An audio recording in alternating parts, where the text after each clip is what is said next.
Hey, it's Mr. Lineski with the last section for Unit 5. Again, short unit. Section 2, we are looking at triangle inequality and the Hinge Theorem. So here's a little preview of what the Hinge Theorem looks like here. So let's get started with triangle inequality. Triangle inequality answers the question, does the triangle exist? Basically, it says that the sum of the lengths of any two sides of a triangle has to be greater than the length of the third side. In order for the triangle to exist, that rule sort of needs to apply.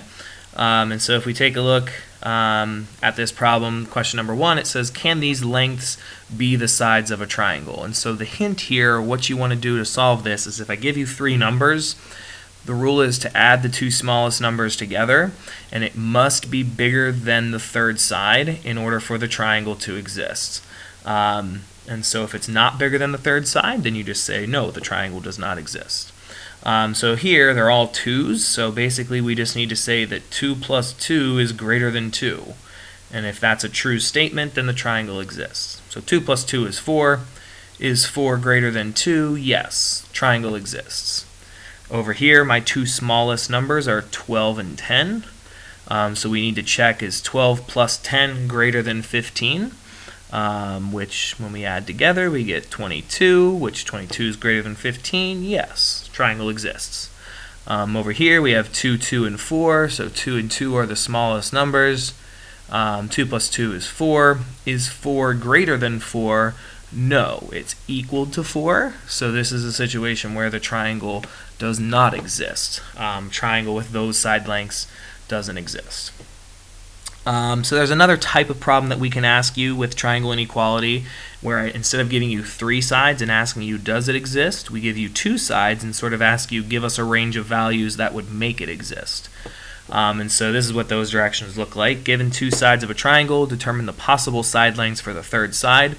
And then you're always going to write your answer as a compound inequality. Compound inequality is whenever you have sort of a number where it's like number is less than x, which is less than another number. So that's how your answer format's always going to look like. And then essentially the rules here are very easy. We just subtract them and add them.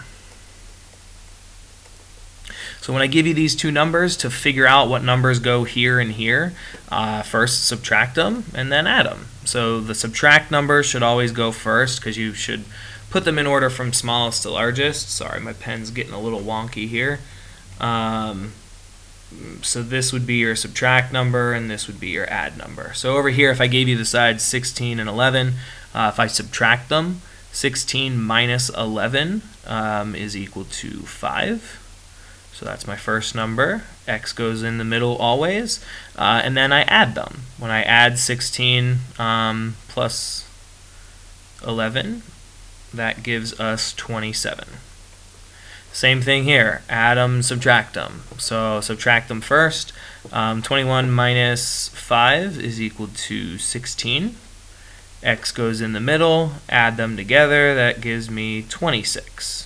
So that means any number, when I read this, what exactly that means is any number between 16 and 26 would make the triangle exist, but not including 16 and 26. So if I actually had the third number here as 16, that would be an example where the triangle does not exist, because 5 plus 16 equals 21, and remember we need that sum to be bigger than the third side.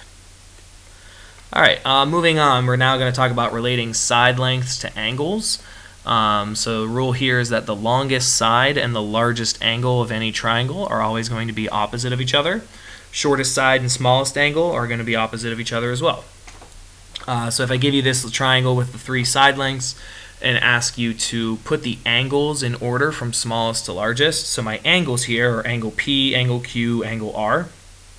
So I don't know what the measure of the angles are, but from just looking at the diagram, I always will label this as, the small side, the medium side, the large side. And so if this is the small side, the angle that is opposite the small side has to be the smallest angle. So that would be angle R. So from smallest to largest, I would say angle R. The medium side comes next. That's across from angle P. and then the largest side is across from angle Q. So this would be me putting them in order from smallest to largest.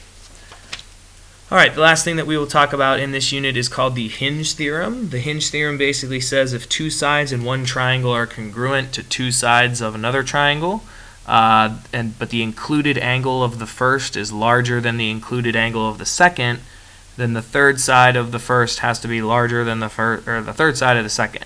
Sounds very confusing, but basically all it says is two sides are congruent, check, check, but notice the angles are not congruent. One angle is bigger than the other. All that's saying is the angle that's bigger is going to have the side opposite be bigger. So if you take a look at the little moving figure here, basically it just says if these two side lengths here remain the same, that as the angle gets bigger, notice how the rubber band sort of stretches out and gets bigger as well.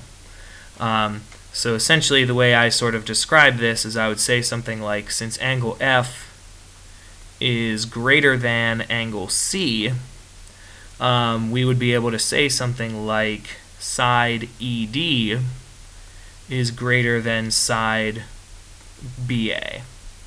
So since this is the bigger angle, this is the bigger side. So looking at sort of some example problems on how we use the Hinge theorem, it just says write a comparison of angle 1 and angle 2. So angle 1 is here, the side opposite angle 1 is 36, the side opposite angle 2 is 34. Notice we have a shared side here, so that gets us our second side congruency. So since this is the bigger angle, since this is the bigger side, this has to be the bigger angle. So I would say something along the lines of angle 1 is greater than angle 2. Remember, bigger side, bigger angle. Over here it says whose car is further from the mall. So essentially if here's the mall and here's the distance from the mall to my car, which distance is longer? Mall to car A or mall to car B? So if we take a look, we have a 90-degree angle, we have a 100-degree angle, bigger side. So therefore, who's further away? Car B is further because they have a further distance to walk. So that's the Hinge theorem. Alright, that is it for Unit 5. Everything is in the books. Thank you for watching. I know it, and now you know it.